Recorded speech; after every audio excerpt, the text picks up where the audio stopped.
Start now, right? So next topic is on bricks. This is the second topic that we'll be discussing in Unit 1. So brick is a very, very common building material.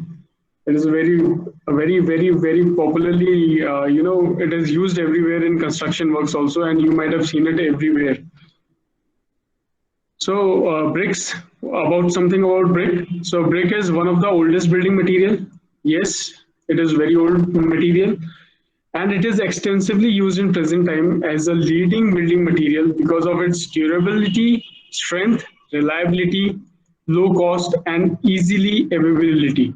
Right. So why do we use brick? Because it is durable, it has good strength, it is reliable, it is low cost, and it is easily available also. Right. So this is the reason that we generally use bricks.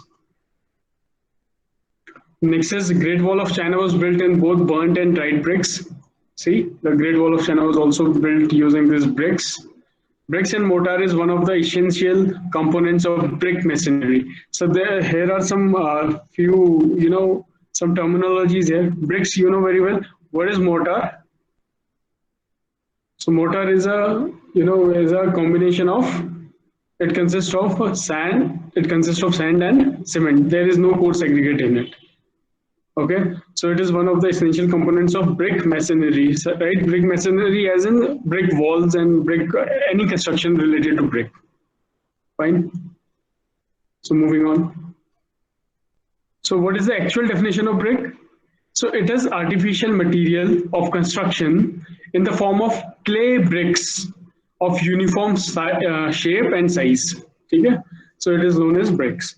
So it is clay bricks using clay. It is made using clay and it is of uniform size. You know that it comes in market in a uniform size and shape. It is basically a rectangular in a plane, and this is the shape.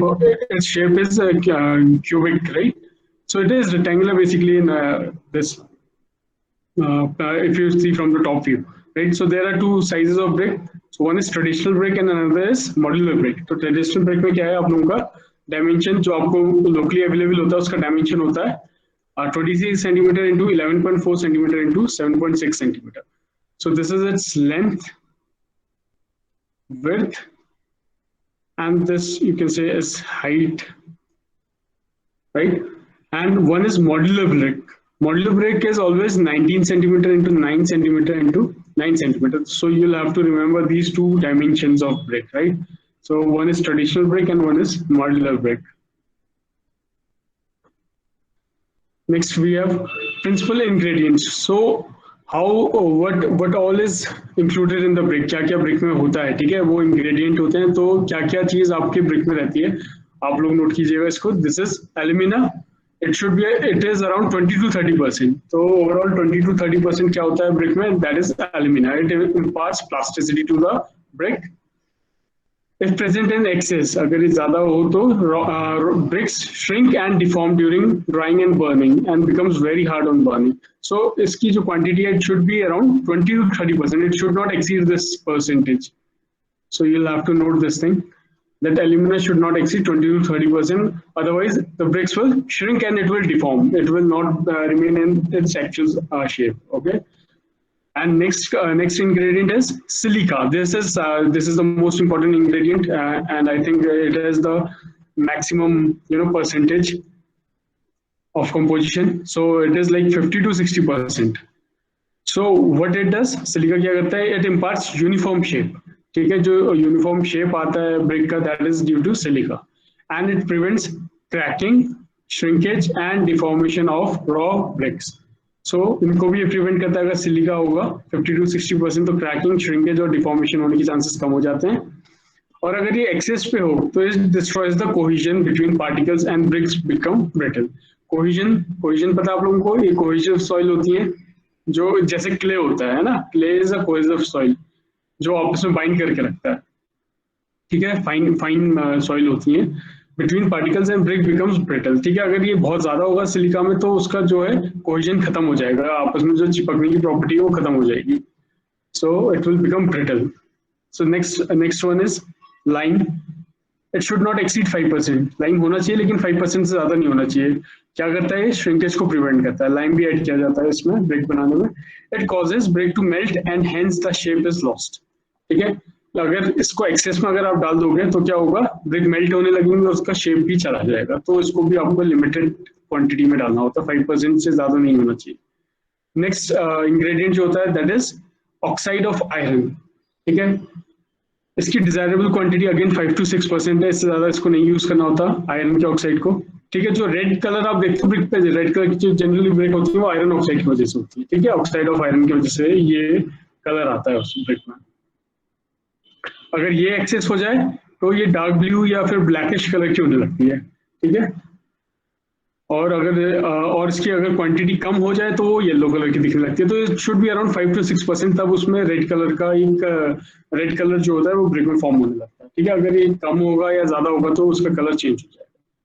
Last one is magnesia. So it imparts yellow tint and decreases shrinkage. ये भी shrinkage कम करता है. ठीक है, जैसे कि lime करता है वैसे ये भी श्रिंकेज को कम करने के काम में आता है. Excess lead to decay of brick. अगर ये भी ज्यादा हो जाए तो इसमें भी ब्रिक की डिकेइंग होने लगती है. ठीक है, तो these were the major components of brick. तो कौन कौन से थे, alumina, silica, lime, oxide of iron and magnesia. Right, अब देखिए कुछ हार्मफुल इंग्रेडिएंट्स देख लेते हैं. क्या चीज हार्मफुल है, मैंने बताया आपको, पहले भी हमने देखा अभी लाइम.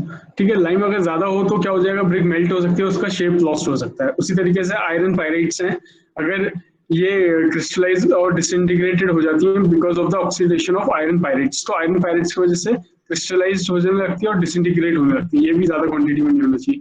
ठीक है, ये हार्मफुल इंग्रेडिएंट्स है, मतलब ये जो आपको ब्रिक में मिल जाएंगे. ठीक है, तो एल्कलीज है, mainly found in the form of soda potash, act as a flux in flint during the burning and they cause brick to fuse, twist and deform. तो ये भी deformation और twisting brick में ले आता है अगर alkalis present हो तो. उस तरीके से जो छोटे पत्थर होते हैं pebbles, it will not allow the clay to be mixed uniformly. ठीक है, आपको पता है कि brick बनाने के लिए आपको clay चाहिए होती है और clay properly mix होना बहुत जरूरी होता है. तो अगर उसमें pebbles होंगे छोटे छोटे तो क्या होगा, यूनिफॉर्मली मिक्स नहीं होगा. And which will result into weak and porous brick. वो काफी weak brick होंगी और porous मतलब उसमें gaps बन जाएंगे फॉर्म हो जाएंगे. ठीक है, और दूसरा और लास्ट हार्मफुल इंग्रेडिएंट क्या हो सकता है, वेजिटेशन एंड ऑर्गेनिक मैटर. तो अगर कोई भी किसी भी तरीके की वेजिटेशन ऑर्गेनिक मैटर है क्ले में, ठीक है, आपको पता है ऑर्गेनिक मैटर या वेजिटेशन जो होगी वो डिके कर जाएगी कुछ टाइम बाद. ठीक है, वो डिकम्पोज होने लगेगी. तो वहाँ पे क्या करेगी, वो तो खुद डिकम्पोज हो जाएगी लेकिन वहाँ पर एक गैप छोड़ देगी, है ना, वॉइड छोड़ देगी. तो अगर वो ढंग से बर्न नहीं हुआ, if doesn't get burn completely, it causes pores in the brick. तो इस वजह से पोर्स आ सकते हैं. ठीक है, तो ये सारी चीजों को ध्यान में रखना पड़ता है कि ये सारी चीजें हार्मफुल इंग्रेडिएंट्स ब्रिक में ना हो, जैसे लाइम है, iron pyrite, alkalies, pebbles and vegetation. ठीक है, ये जनरल इंफॉर्मेशन है आप लोग. देखिए अब जैसे हमने स्टोन में पढ़ा था कि क्या क्या कैरेक्टरिस्टिक होते हैं एक गुड स्टोन के लिए, उसी तरीके से ये है characteristic of a good brick. ठीक है, कि एक अच्छे ब्रिक में आपको क्या क्या कैरेक्टरिस्टिक देखनी पड़ेंगी. ये बहुत इंपॉर्टेंट है बिकॉज अगर आप साइट पे जाओगे, ठीक है, तो आपको ये सारी चीजें पता होनी चाहिए. उसी को देख कर आप पता लगा पाओगे कि whether this brick is a good brick और नॉट.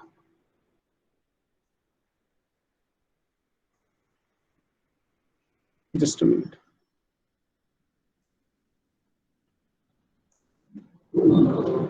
ओके, सो पहला कैरेक्टरिस्टिक क्या है, दिख रही है आप लोगों को स्क्रीन, या आवाज में कोई प्रॉब्लम तो नहीं आ रही है?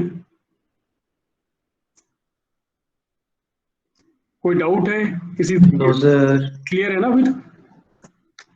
Yes sir. ग्रेट, चलिए. तो क्या है गुड कैरेक्टरिस्टिक, क्या है ब्रिक की? Brick should have sharp edges. ठीक है, जो उसका शेप है, साइज है, वो सब कुछ यूनिफॉर्म होना चाहिए. जिस शेप में है वो उसी शेप में रहना चाहिए. ठीक है, तो उसके शार्प एजेस होने बहुत जरूरी हैं, ताकि क्या है कि अगर आप लोग अभी वॉल बनाएंगे या कोई भी इसका मशीनरी बना रहे हैं ब्रिक की, तो वो प्रॉपर बने. ठीक है, उसमें फिनिश एंड फिटिंग सही हो, तो उसमें शार्प एजेस होने बहुत जरूरी है. तभी आप मोटा लगा के एक दूसरे ब्रिक को दूसरे से कनेक्ट कर पाओगे. ठीक है, तो ये एक अच्छी क्वालिटी ये है कि उसके शार्प एजेस रहने चाहिए हमेशा. Brick shall not break into pieces when dropped from height of about 1 meter. So this is one of the most common test when you do on the field, which you do on the which you perform on the field basically. इसमें क्या होता है कि आप लोगों को 1 metre की height से ब्रिक को तो गिराना होता है. ठीक है, आप कभी फील्ड में काम करेंगे एज अ सिविल इंजीनियर तो आप ये टेस्ट कर सकते हैं कि ब्रिक अच्छी क्वालिटी की है कि नहीं. तो आपको 1 मीटर हाइट से उस ब्रिक को गिराना है. अगर वो ब्रिक टूट गया, ठीक है, तो वो बेकार ब्रिक है, अगर वो नहीं टूटा तो वो ठीक ब्रिक है। तो ये एक जनरल मतलब फील्ड का टेस्ट है जिसको आप जनरली कर सकते हो। Brick shall have low thermal conductivity, ठीक है, थर्मल कंडक्टिविटी, कंडक्टिविटी का मतलब क्या होता है, टू ट्रांसफर एनीथिंग, राइट। सो जैसे इलेक्ट्रिकल कंडक्टिविटी होती है, मतलब जो इलेक्ट्रिसिटी को पास करती है, ट्रांसफर करती है, वैसी थर्मल कंडक्टिविटी है, मतलब जो हीट या कोल्ड जो भी है, जो हीट से रिलेटेड रहेगा, ठीक है, उसकी कंडक्टिविटी को इट शुड हैव लो, तो मतलब ताकि हीटिंग ज्यादा ना हो, इसलिए ब्रिक की लो थर्मल कंडक्टिविटी होनी चाहिए। It should be sound proof, वो अच्छी ब्रिक होगी जो साउंड प्रूफ भी रहेगी, है ना, तभी आपका पर्पस सॉल्व हो पाएगा। आप अगर वॉल बना रहे हो तो it should be sound proof also. Next quality आप कैसे देख सकते हो, brick when broken shall show a homogeneous and uniform compact structure free from voids, ठीक है, जब आप ब्रिक को तोड़ के देखो तो उसके अंदर होमोजीनियस सेम टाइप का स्ट्रक्चर, वो होमोजीनियस होनी चाहिए, सेम मटेरियल की होनी चाहिए, और उसमें कोई भी किसी भी तरीके के वॉइड्स नहीं होने चाहिए, ठीक है, और बिल्कुल कॉम्पैक्ट होनी चाहिए, तो ये एक अच्छी ब्रिक की क्वालिटी होती है। नेक्स्ट टेस्ट जो हम लोग फील्ड में करते हैं वो होता है when soaked in water for 24 hours brick shall not show deposition of white salt when it allowed to dry, ठीक है। आप एक चीज है इसमें एफ्लोरेसेंस बोलते हैं इसको, ठीक है, ये प्रॉपर्टी होती है ब्रिक में। इसमें आपने कभी कभी देखा होगा कि ब्रिक के ऊपर से व्हाइट कलर की पाउडर्ड फॉर्म की लेयर आने लग जाती है ना, तो वो एफ्लोरेसेंस बोलते हैं उसको। उसमें क्या होता है कि आपको you don't have to इसको कैसे चेक कर सकते हैं, you will have to put the brick for 24 hour, you have to soak the brick in the water, और उसके बाद आप देखोगे 24 आवर्स के बाद उसमें कोई व्हाइट करके सॉल्ट तो नहीं डिपॉजिट हो रहा है, ठीक है, तो आप इसको इससे भी चेक कर सकते हो। And brick shall not have crushing strength less than 55 kg पर सेंटीमीटर स्क्वायर। देखिए स्ट्रेंथ की बात हो रही है, ये बोल रहा है कि कोई भी गुड क्वालिटी ब्रिक है उसकी स्ट्रेंथ 55 kg पर सेंटीमीटर स्क्वायर, केजी पर centimetre square is showing the strength, मतलब कि इतना लोड है upon per unit area, cross sectional area जो है इससे कम नहीं होना चाहिए, ठीक है, इससे क्रशिंग स्ट्रेंथ इससे ज्यादा ही रहनी चाहिए, इससे ज्यादा वीक होगी तो वो अच्छी क्वालिटी की ब्रिक नहीं होगी, ठीक है। तो क्रशिंग स्ट्रेंथ का टेस्ट होता है, आप लोग मे भी नेक्स्ट क्लास में हम लोग सारे टेस्ट देखेंगे ब्रिक पे, तो उसमें आप देखेंगे कि किस टाइप की ब्रिक्स होती है, ठीक है, टाइप ऑफ ब्रिक्स में अभी आपको नेक्स्ट बताता हूँ, उससे आपको पता चल जाएगा based on this crushing strength. So classification of brick, देखिए ब्रिक दो तरीके से की होती है, एक अनबर्न ब्रिक होती है, बर्न ब्रिक होती है, ठीक है, कोई फर्क ज्यादा फर्क नहीं है, फर्क बस इस चीज का है कि जो अनबर्न ब्रिक है उनको बर्न नहीं किया जाता, तो उनको हमेशा सनलाइट पे रखा जाता है, ठीक है, ड्राई करने के लिए। जब भी आपने देखा होगा कि ब्रिक को मोल्ड किया जाता है, पहले शेप में लाया जाता है, फिर उसको ड्राई किया जाता है, ठीक है, तो ये सीधे सनलाइट में इसको आप लोग क्या करते हैं, ड्राई करते हैं, इसको आप बर्न नहीं करते, ठीक है। ये लो स्ट्रेंथ की होती हैं, और it is believe that first time bricks were used in direct sun from unburn bricks, ठीक है, तो सबसे पहले जो ब्रिक यूज हुई थी वो भी सन ड्राइड थी, और इजिप्ट में कुछ 6000 साल पहले यूज हुई थी, ठीक है। तो अनबर्न ब्रिक मतलब जो डायरेक्टली सन में जिनको ड्राई किया जाता है, उसी के अपोजिट बिल्कुल बर्न ब्रिक वो होती है जो आजकल बहुत आप कॉमनली देखोगे, ठीक है, तो commonly used in today's age, these are burn bricks. आप लोगों ने देखी होगी, भट्टी देखी होगी आप लोगों ने, है ना, जिसमें चिमनी लगी होती है लंबी सी, ठीक है, तो उसमें क्या करते हैं, ब्रिक को पकाया जाता है कुछ टेम्परेचर में, ठीक है, तो वो कहलाती है बर्न ब्रिक्स। तो आजकल जनरली हम लोग बर्न ब्रिक से ही यूज करते हैं, बिकॉज ये बहुत जल्दी बन जाती है, बहुत जल्दी प्रोसेस हो जाती है, ठीक है। They are prepared and burned in a kiln. तो क्लेन क्या है, वो जो भट्टी आप लोगों ने देखी होगी, ठीक है, उसी को क्लेन बोलते हैं, यहाँ पर इसको पकाया जाता है, right. somebody is asking to join. Okay, so they have high strength as compared to unburned brick. तो unburned brick के comparatively इसमें क्या होता है, ज्यादा इसकी strength हाई रहती है, ठीक है। तो ये दो तरीके की क्लासिफिकेशन है, unburned and burned bricks. Next, bricks are further classified as first class brick, second class brick, third class brick. There is also fourth class brick and silica bricks, fire bricks, right? And fly ash bricks. So इस तरीके से classify किया जाता है burn BRICS को, ठीक है।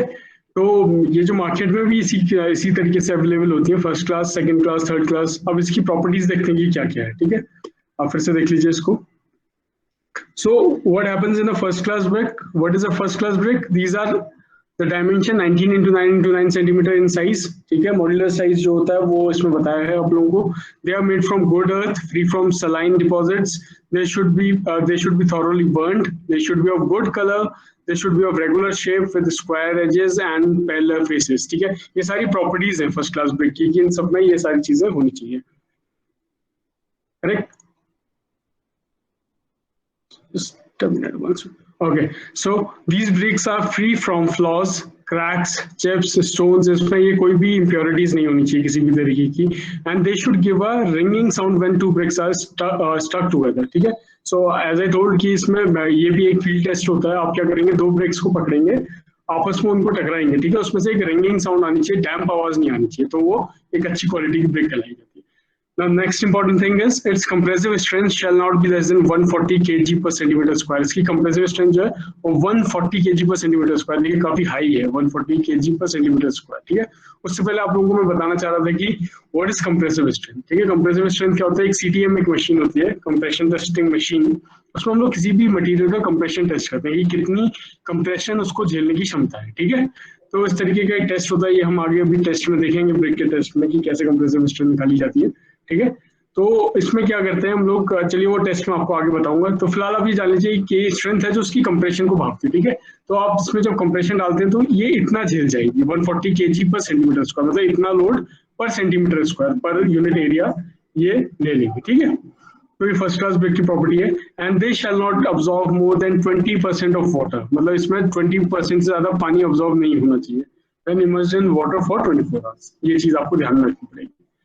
ठीक है, it is excellent for all types of construction in exterior walls, they are also suitable for flooring. ठीक है, फर्स्ट क्लास ब्रिक्स जो है सारे कंस्ट्रक्शन वर्क में आप यूज कर सकते हो, सबसे बेस्ट क्लास होती है फर्स्ट क्लास ब्रिक्स होती है, सबसे बेस्ट क्लास की ब्रिक्स होती है। ठीक है, उसी तरीके से आता है सेकंड क्लास ब्रिक्स। अब देखिए इसमें क्या डिफरेंस है, इसमें भी ये सारी फुली बर्न्ड होंगी, it should give a clear ringing sound, ये सब प्रॉपर्टी होनी चाहिए।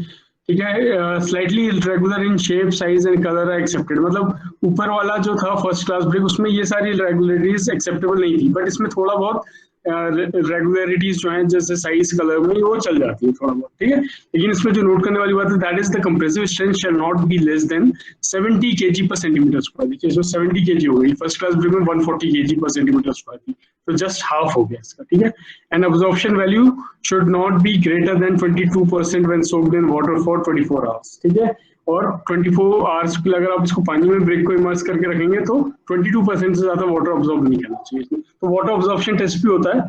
ठीक है, ये भी आप लोग अभी नेक्स्ट वाली क्लास में हम लोग देखेंगे कौन कौन से टेस्ट हम लोग ब्रिक पे कर सकते हैं। So it is slight difference in the structure on fractured surface is admissible. तो थोड़ा बहुत जो स्लाइट डिफरेंसेस आ जाते हैं स्ट्रक्चर में वो एक्सेप्टेबल होते हैं सेकंड क्लास ब्रिक में, बट फर्स्ट क्लास ब्रिक में नहीं एक्सेप्टेबल होते। ठीक है, ये कहाँ यूज होती है, एक्सटीरियर वर्क में यूज होती है, प्लास्टरिंग में यूज होती है, यहाँ पर प्लास्टरिंग करनी होती है, and can also be use for interior works, but they may not be use for flooring. ठीक है, फ्लोरिंग में इसको यूज नहीं करेंगे, जनरली हम लोग किसमें यूज करेंगे, एक्सटीरियर वर्क में या इंटीरियर वर्क में यूज करेंगे। फ्लोरिंग में ज्यादा वेट आता है, फ्लोर में आप लोगों को ज्यादा हैवी आइटम्स आप लोग रखते हो, तो इस वाली ब्रिक को जनरली आप लोग फ्लोर में नहीं यूज करोगे। ठीक है, फर्स्ट क्लास ब्रिक ही यूज करोगे फ्लोर में करना। हाँ, अगर आपको एक्सटीरियर वर्क या वॉल का वर्क करवाना है तो आप इसको यूज कर सकते हो second class. Now next is third class brick. देखिए, these are not burnt fully. ठीक है, ये पूरी तरीके से बर्न नहीं की जाती है in previous two cases, but they are generally uniform reddish yellow colour. तो इसमें थोड़ा रेडिश येलो कलर आता है, जैसे पहले वाले केस में फुली बर्न की जाती थी, ये पूरी बर्न नहीं होती है। ठीक है, डिफेक्ट्स इन यूनिफॉर्मिटी और शेप आर टॉलरेटेड, थोड़ा बहुत यूनिफॉर्मिटी और शेप में थोड़ा डिफेक्ट जो आता है वो टॉलरेट कर लिया जाता है। They produce a dull third sound. ठीक है, इसमें वो जैसे मैंने बताया था आपको, आप अगर टकराएंगे तो उसमें बहुत क्लियर साउंड आता है, वैसा साउंड नहीं आएगा, एक डल साउंड आएगा आपको। ठीक है, थर्ड क्लास ब्रिक में, और इसकी स्ट्रेंथ कितनी है देखिए, 30 से 70 kg पर सेंटीमीटर स्क्वायर, और वाटर ऑब्जॉर्प्शन है 20 to 25%। तो आप देखिएगा कि इसकी स्ट्रेंथ फिर से घट के काफी कम हो गई, 30 से 70 के बीच में आ गई थी। ठीक है, तो ये और कंप्रेसिव स्ट्रेंथ कम है, मतलब ये कंप्रेशन कम ले पाएंगे, और ठीक है इसकी स्ट्रेंथ ज्यादा नहीं होगी ब्रिक की। तो थर्ड क्लास ब्रिक है, ऑफ कोर्स इसी बेसिस पे इसके प्राइसेस भी डिफरेंट होंगे, है ना, फर्स्ट क्लास ब्रिक थोड़ी महंगी होंगी, सेकंड क्लास, थर्ड क्लास, तो इस तरीके से आप लोग मार्केट में चेक कर सकते हो। Next one is fourth class brick. अच्छा, ये वाली किस कंडीशन में यूज होती है third class brick, it is used mostly in ordinary type of construction and in dry situation. ठीक है, ऐसी जगह पे जहाँ पे बहुत ज्यादा वाटर यूज ना होता हो, क्योंकि इसका अब्जॉर्प्शन देखिए ज्यादा है, 22 to 25%। ठीक है, इसके बीच में होता है। Fourth class brick, these types of brick are irregular in shape, dark in colour, इसका रेडिश कलर भी नहीं आता, which is due to over burning, ठीक है, इसको ज्यादा देर गर्म कर दिया जाता है। बट इसकी एक खासियत है, इसकी कंप्रेसिव स्ट्रेंथ जो होती है वो बहुत ज्यादा होती है, जैसे कि लगा लीजिए 150 kg पर सेंटीमीटर स्क्वायर, जो कि मेरे ख्याल से जो फर्स्ट क्लास ब्रिक था उससे भी ज्यादा है, ठीक है। And low in porosity and absorption, ये पानी भी कम ऑब्जॉर्व करती है, ठीक है। फोर्थ क्लास ब्रिक है, बस ये थोड़ा क्या है, इरेगुलर शेप में होती है और डार्क कलर की होती है, ठीक है। Despite their high strength, these type of bricks are unfit for use in building construction, ठीक है। हाई स्ट्रेंथ तो है बट ये अनफिट है, this is because of their distorted shape and irregular size, तो इनके शेप और साइज जो होते हैं वो प्रॉपर नहीं होते, थोड़ा डिस्टॉर्टेड होते हैं। तो ये जिस तरीके की ब्रिक कहलाती है फोर्थ क्लास ब्रिक, ठीक है। फिर कुछ स्पेशल टाइप ऑफ ब्रिक्स आती हैं आपकी, तो जो आप जनरली ब्रिक्स देखते हो रेक्टेंगुलर शेप में होती हैं, ठीक है, and made from suitable type of brick clays, तो ब्रिक क्ले यूज होता है उसमें, जो क्ले यूज होता है और वो सुटेबल टाइप का होना चाहिए, किसके लिए, ब्रिक बनाने के लिए, ठीक है। इन building construction however brick of modified shapes, porous or hollow structure are also made from materials other than clay are also sometimes used, तो कुछ ऐसी ब्रिक्स भी आजकल आने लग गई हैं जो कि हॉलो होती हैं, पोरस होती हैं, ठीक है। पोरस पोरस भी ब्रिक्स आने लग गई हैं आप लोगों की। होलो हॉलो जो है वो क्या चीज है, देखिए आप लोगों ने कई बार देखा होगा कि आप लोगों ने टाइल्स वगैरह का सुना होगा, उसी तरीके से हॉलो ब्रिक्स भी ऐसे आने लग गए हैं जो कि क्या है, टेम्परेचर को मेंटेन करने के काम में आती है, ठीक है। तो कुछ इस तरीके की हॉलो स्ट्रक्चर वाली वॉल ये हैं ब्रिक्स हैं। पोरस ब्रिक्स भी यूज होती हैं, जैसे कि आप लोग कहीं पे ग्राउंड में आप लोग ये बना पेवमेंट बनाना चाह रहे हैं, ठीक है, और आप चाहते हैं कि जो बारिश का पानी है वो रुके ना, वो सीधे नीचे ग्राउंड में चला जाए, तो इस तरीके की पोरस ब्रिक्स भी आजकल आने लगी हैं जिसके थ्रू पानी पास हो जाता है, ठीक है, नीचे और वो ग्राउंड में चला जाता है। तो ये अलग अलग टाइप की ब्रिक्स हैं जो कि अलग अलग मटेरियल से बनने लगी हैं, पहले सिर्फ क्ले से बनती थी, आजकल कुछ और भी मटेरियल्स इसमें यूज होने लगे हैं, ठीक है। तो ये स्पेशल टाइप ऑफ ब्रिक्स हैं। Special classification of brick is quite important for construction engineer, ठीक है, तो ये मतलब काफी इंपॉर्टेंट हो जाता है इसका classification special type of BRICS का। These are some diagrams, ये ब्रिक की पोजीशन होती है, आप लोगों को building construction planning and drawing जब करते हैं तो काफी काम में आता है, ठीक है। जो ब्रिक का ये लंबा वाला पार्ट होता है इसको स्ट्रेचर बोलते हैं, जो ये वाला पार्ट होता है आप क्लियरली देख सकते हैं इसको हेडर बोलते हैं, then it is soldier and shiner, rowlock and sailor, तो इस तरीके की मतलब अलग अलग सेक्शंस को कुछ ना कुछ बोला जाता है ब्रिक में, ठीक है। ये आप लोग नोट कर सकते हैं, देख सकते हैं इसको क्लियरली किस पोर्शन को क्या बुलाया जाता है, मतलब these are all you know these technical terms. तो स्ट्रेचर आप देखोगे कई तरीके के बॉन्ड्स होते हैं, आपने वॉल बनी हुई देखी होगी किसी में जिसमें ईंट को ईंट के बल पे एक रखा जाता है ना, वो स्ट्रेचर की फॉर्म होती है। कहीं पर आप देखोगे सिर्फ ये वाला शेप आपको दिख रहा होता है, कहीं पर लेंथी वाला शेप दिख रहा होता है, तो वो सारे बॉन्ड्स होते हैं, ये भी बिल्डिंग प्लानिंग में हम लोग पढ़ते हैं, ठीक है, ड्राइंग में काफी यूज में आता है।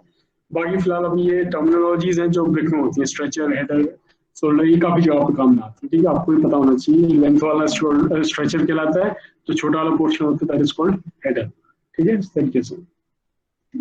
नेक्स्ट इसमें क्या है, नेक्स्ट इज जो आज का लास्ट टॉपिक रहेगा that is manufacturing of BRICS. कैसे मैन्युफैक्चर होती है ब्रिक्स, बहुत आप लोगों ने कई बार देखा भी होगा और कई ये तो बहुत कॉमन है, कई जगहों पर आपने देखा होगा कि आप सबसे पहले क्या करोगे, पहले तो अर्थ प्रिपेयर करोगे ब्रिक का, फिर उसको मोल्ड करोगे, उसको रेक्टेंगुलर शेप में लाओगे, ठीक है, क्यूब में रख के, and then drying of bricks, उसको ड्राई किया जाता है, फिर उसको लास्ट में क्लेन में बर्न किया जाता है। Kiln is nothing but a chimney, ठीक है, चिमनी भट्टी में उसको गर्म किया जाता है।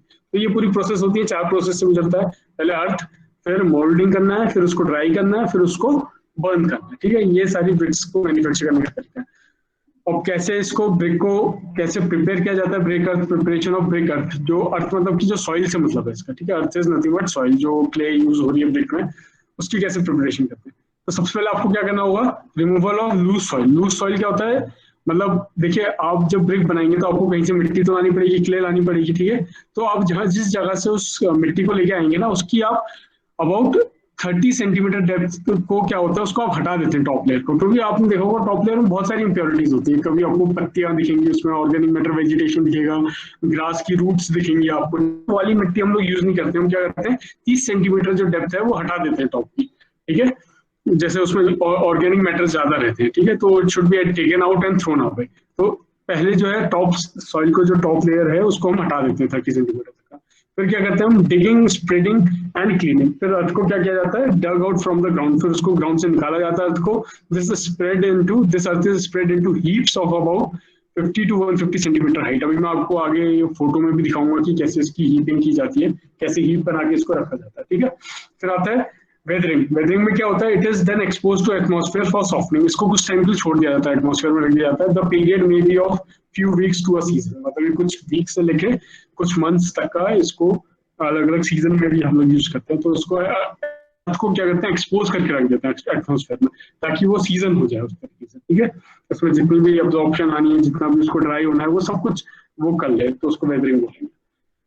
Next is your blending and tempering, ठीक है। ब्लेंडिंग में क्या करते हैं, ब्लेंडिंग मतलब ब्लेंड करना, उसको मिक्स करना है। The clay is mixed with suitable ingredients. Ingredients आपने देख लिए तो ऊपर सिलिका है ना, और आयरन ऑक्साइड्स वगैरह, ये सब कुछ इसमें ऐड किया जाता है। It is carried out by taking a small portion of clay every time and bye turning it up and down, ठीक है, इन अ वर्टिकल डायरेक्शन। तो इसको आप बेसिकली क्या करते हैं, टेम्परिंग भी कर रहे हैं। उसको मिक्स कैसे किया जाता है, जैसे आटा गूंथते हैं ना, उस तरीके से ऊपर से पटक पटक के उस तरीके से इसको बनाया जाता है, ठीक है, इंग्रेडिएंट्स के साथ। तो ये सारी प्रोसेस होती है किस चीज की, ब्रिक के क्ले को बनाने की, ब्रिक के अर्थ की है, ठीक है। अब देखिए जो मैं आपको बता रहा था कि फोटोज के थ्रू, ये देखिए पहले रॉ मटेरियल मतलब कि एक्सकेवेटर जो होता है वो अर्थ को निकालता है, ठीक है, अर्थ निकालेगा यहाँ से, फिर स्टोरेज करेंगे, इसका हीप बनाएंगे। देखिए हीप बना दिए आप, पहाड़ जैसे देख रहे होंगे इसको, ठीक है। तो इसको फिर सीजनिंग के लिए रख दिया जाता है, कुछ टाइम पे छोड़ दिया जाता है, फिर उसको प्रेसिंग करना शुरू करते हैं हम लोग, फिर ग्राइंडिंग करते हैं इसको, ठीक है, मिक्स करते हैं इसको, फिर इसको छाना जाता है अच्छे से, फिर इसको पग मिल में भेजा जाता है, ठीक है। तो ये इस तरीके से तो क्या होता है, मटेरियल की प्रिपरेशन होता है, जो सॉइल है इस तरीके से प्रिपेयर करते हैं। देखो कितनी सारी प्रोसेस है उसमें, उसको क्रश भी करना है, ग्राइंड भी करना है, ठीक है, उसमें कोई पेबल्स ना हो, पत्थर ना हो, उसके लिए उसको स्क्रीन भी करना है ताकि सिर्फ क्ले आपका यूज हो पाए, ठीक है, और फिर उसको पग मिल में ये लोग डाल देते हैं। तो इस तरीके से मटीरियल को प्रिपेयर किया जाता है, ठीक है। अब देखिए नेक्स्ट इंपॉर्टेंट चीज आती है कि मोल्ड कैसे करना। मोल्ड तो आप समझते हैं ना, उसको पर्टिकुलरली किसी ढांचे में डालना, उसका जो शेप होता है वो लाना, उसको बोलते हैं मोल्डिंग, ठीक है। दो तरीके की मोल्डिंग है, या तो हैंड से कर लो आप या मशीन से कर लो। हैंड मोल्डिंग क्या किया जाता है, अगर वो हाथ से की जाती है तो it is called hand moulding. और इसमें क्या करते हैं, वुडन रेक्टेंगुलर मोल्ड लेते हैं और ब्रिक के शेप के होते हैं, ठीक है, उसमें आप लोग मिट्टी को डालते हैं और हैंड से उसको कंप्रेस करते रहते हैं, तो उस तरीके का शेप आ जाता है रेक्टेंगुलर शेप का, ठीक है। मोल्ड का मतलब क्या होता है आप समझ रहे होंगे, ढांचा जो बनाया जाता है, ठीक है, उसके अंदर मिट्टी भरी जाती है तो रेक्टेंगुलर शेप ले लेता है, वुडन की होती है। मशीन में क्या होता है, देखिए मशीन में थोड़ा डिफरेंट होता है। मशीन में सिर्फ आपको क्ले डालना होता है और उसके अंदर से वो एक प्रेशर के थ्रू उसका शेप बनाया जाता है, ठीक है, प्रेशर के थ्रू एक शेप दिया जाता है उसको। फिर it is cut to bricks by steel wires fixed into frames. तो स्टील वायर्स होते हैं, उससे वो हल्के हल्के उसको कट कर दिया जाता है, किसके शेप में, रेक्टेंगुलर शेप में। जो कंप्रेस्ड आपकी क्ले है उसको कट कर दिया जाता है स्टील वायर का यूज करके। तो these bricks are also called wire cut bricks, ठीक है, इसलिए इनका नाम वायर कट ब्रिक्स भी बोला जाता है। ये मशीन से बन के आती है, आपको सिर्फ क्ले डालना है, मशीन अपने आप प्रेशर उसमें बनाएगी और उसको फिर आपको स्टील वायर से कट कर देना है, वो मशीन करके देती है आपको। तो पर्टिकुलरली रेक्टेंगुलर शेप में जैसा भी शेप होता है उसका जो भी डायमेंशन है उसमें आपको बनी हुई मिल जाती है। So these are also called wire cut bricks. अब देखिए क्या डिफरेंस है हैंड मोल्डिंग में, जैसे मैंने बताया था मोल्ड इस तरीके का होगा, ये लकड़ी का मोल्ड है, ठीक है, ये लकड़ी का मोल्ड है, इसके अंदर आप क्या करोगे, मिट्टी डालोगे, इसको दबाओगे और फिर इसको निकाल के कुछ टाइम बाद निकाल के ऐसे सीजनिंग करने के लिए रख दोगे इसको, ठीक है। यहाँ पे देखिए इतने सारे स्टैक बना के रखे हुए हैं इसके, ठीक है, तो ये हैंड मोल्डिंग होती है, ठीक है। और मशीन मोल्डिंग क्या होती है, इस तरीके के मोल्ड के बॉक्स होते हैं, देखिए आप रेक्टेंगुलर शेप के मोल्ड के बॉक्स देख रहे हैं यहाँ पे, एक दो कई सारे होते हैं, ठीक है, इसमें बहुत जल्दी आप बना सकते हैं। फिर इसमें आप क्या करेंगे, थ्रोइंग ब्रेक्स, स्क्वीजी मतलब स्क्वीज करते हैं उसको पूरा भरा जाता है अंदर तक का, फिर मोल्ड को हटाया जाता है, फिर उसको हैंड से सेटिंग की जाती है, ठीक है। तो इस तरीके से आप मशीन की मोल्डिंग की जाती है, तो it is pretty simple process. Next आता है ड्राइंग ऑफ ब्रिक्स, ठीक है। मोल्डिंग हमने देखी, पहले हमने अर्थ निकालना देखा कि कैसे उसको निकालना है, हमने सॉइल यूज करनी है उसकी, फिर दूसरा हमने देखा कैसे मोल्ड में उसको डालना है, तीसरा होता है उसको ड्राई कैसे करना है, ठीक है। ड्राइंग का क्या प्रोसेस है, वेट ब्रिक फ्रॉम मोल्डिंग और cutting machine contain 7 to 30% moisture, इसमें 7 से लेकर 30% का मॉइस्चर रहता है, ठीक है, depending upon the forming method. तो अलग मतलब इसमें काफी ज्यादा मॉइस्चर रहता है, तो आपको क्या करना है, ब्रिक से मॉइस्चर को हटाना है बेसिकली, ठीक है। तो इसको कैसे किया जाता है, before the firing process, fire में मतलब इसको भट्टी में डालने से पहले, क्लेन में डालने से पहले तो वाटर को हटाया जाता है, इवेपोरेट किया जाता है। वो कैसे करते हैं, इसमें टेम्परेचर चैम्बर में, ड्राई चैम्बर में रख देते हैं इसको, कितना टेम्परेचर होता है उसका, 100 degree Fahrenheit to 400 degree Fahrenheit, मतलब करीब 38 degree Celsius to 204 degree Celsius तक का चैम्बर में इसको रख दिया जाता है ताकि इससे वाटर इवेपोरेट हो जाए। The extent of drying time which varies with different clay usually is between 24 to 48 hours. ठीक है, तो ड्राइंग टाइम कितना होता है? 24 से 48 घंटे के लिए इसको ड्राई चैम्बर्स में रखा जाता है. Heat and humidity must be carefully regulated to avoid cracking in brick का. अब ये देखिए बहुत इंपॉर्टेंट है, हीट और ह्यूमिडिटी जो है उस चैम्बर में वो आपको बिल्कुल रेगुलेट करके रखनी है. अगर आप बहुत ज्यादा उसको कर दोगे तो अपनी वो पूरी प्रॉपर्टी खो देगा. मे बी उसके जो उसका स्ट्रक्चर है वो ब्रेक का क्रैक होने लगेगा, है ना, हो सकता है इस तरीके का. तो आपको ये मेंटेन करके चलना पड़ता है कि कितनी हीट रखनी, ह्यूमिडिटी कितनी होनी चाहिए. बहुत ज्यादा ड्राई भी नहीं हो जाएगी. अगर बहुत ज्यादा ड्राई हो जाएगी तो उसका स्ट्रक्चर फिर क्रैक करने लगेगा, टूटने लगेगा, वो बॉन्ड नहीं कर पाएगा आपसे. ठीक है, ये सब चीज आपको ध्यान में रखनी है. Drawing of BRICS and last one is burning of BRICS. ये लास्ट प्रोसेस होता है कि कैसे बर्न किया जाता है ब्रिक्स को. तो आप लोगों ने ये बहुत कहीं से आप आते जाते हैं तो आप लोगों ने देखा होगा जनरली प्लेन्स में ये इस तरीके की ब्रिक्स की भट्टियां लगी होती है ना, जिनसे धुआं आता हो. आपने देखा होगा स्टैक से धुआं आ रहा है, बहुत कॉमन है ये साइट इंडिया में. ठीक है, तो दो तरीके की ब्रिक्स हैं. ठीक है, एक तो है इंटरमिटेंट और होती है कंटिन्यूस. ठीक है, पहले मैं इंटरमिटेंट का आपको थोड़ा बता देता हूँ. इंटरमिटेंट का मतलब क्या होता है? इंटरमिटेंट क्या होता है? मतलब बीच बीच में कभी कभी आप उसको यूज कर रहे हो. मतलब ये कंटिन्यूस टाइप नहीं है. कभी कभी मतलब जब आपको जरूरत पड़ी तब आप इस भट्टी को, क्लेनस भट्टी, राइट, तो उस क्लेन को आप क्या करते हो? बर्न करते हो उसमें. ठीक है, ये इंटरमीडिएट मतलब कि आप जब प्रोडक्ट आता है, जब बनाना होता है तब आप इसको जलाते हो, बाकी टाइम पे इसको बुझा देते हो. ठीक है, ये इंटरमीडिएट टाइप कहलाती है.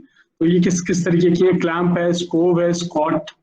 ठीक है, तो ये आप देख लोगे, इनके डायग्राम भी यहाँ पर मैं भी दिखाता हूँ. तो ये क्या है? हाईली इनएफिशिएंट है और लेबर इंटेंसिव है. इसमें बहुत ज्यादा लेबर वर्क होता है और इनएफिशिएंट है. ठीक है, use of coal and scavengent fuels. ठीक है, तो कोल का यूज होता है. स्केवेजेंट मतलब स्केवेजेंट फ्यूल कौन से होते हैं? जो मतलब दूसरे जो वेस्ट मटेरियल, जो स्कैवेजेस होते हैं, उनका यूज करके फ्यूल बनाया जाता है. ठीक है, जैसे कुछ ना कुछ मटेरियल, जो बर्निंग मटेरियल जिसको आप बर्न करके यूज कर सकते हो एज अ फ्यूल. ठीक है, मोस्ट कॉमन, सबसे ज्यादा आप देखोगे, most primitive and most polluting, बहुत ज्यादा पॉल्यूशन इनमें से होता है. Use for temporary structures.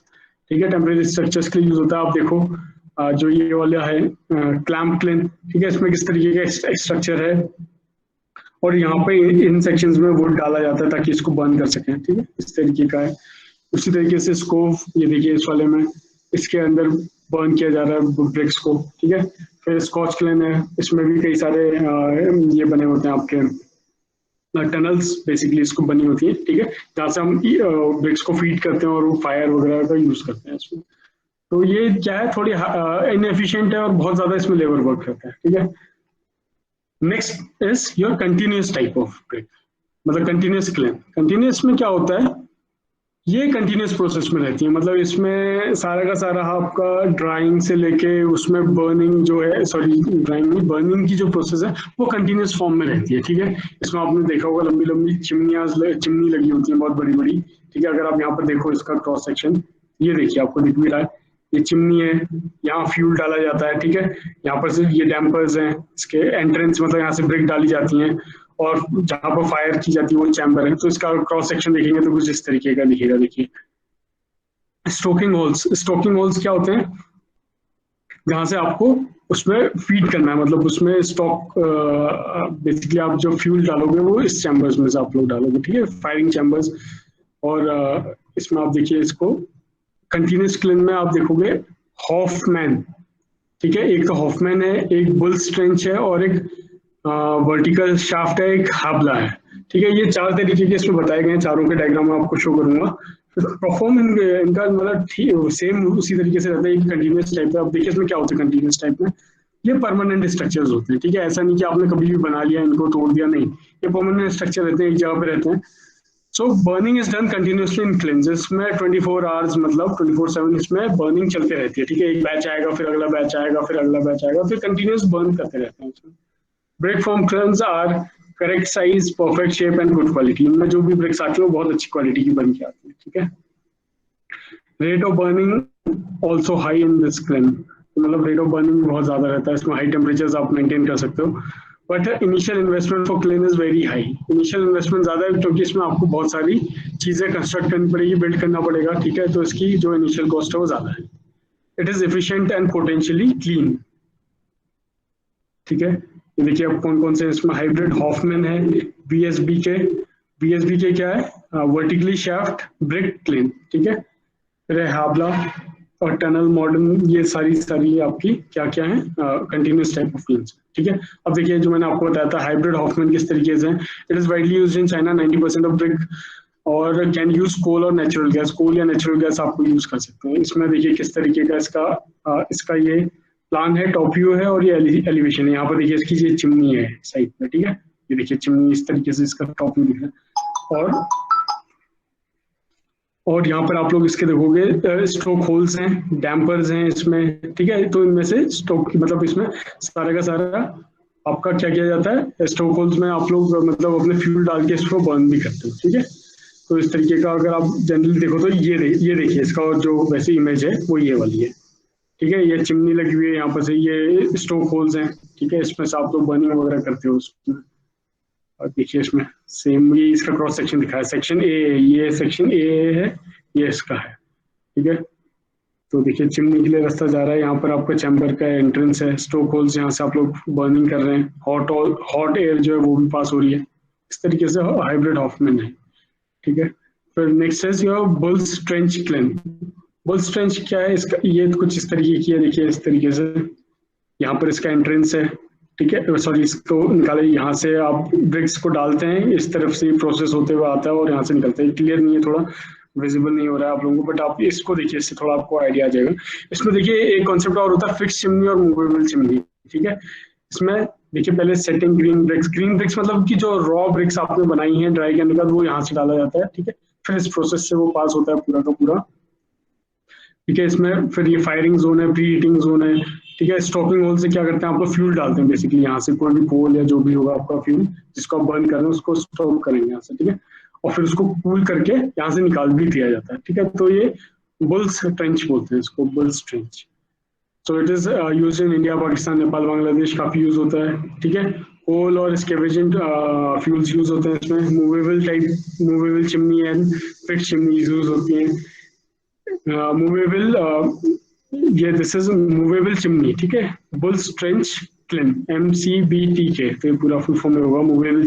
So it is band, ठीक है। अभी ये यूज में नहीं होती, बट कभी कभी ये स्टिल अभी भी कुछ पार्ट्स में यूज की जाती है, नेपाल में, पाकिस्तान में ये अभी भी यूज, ठीक है।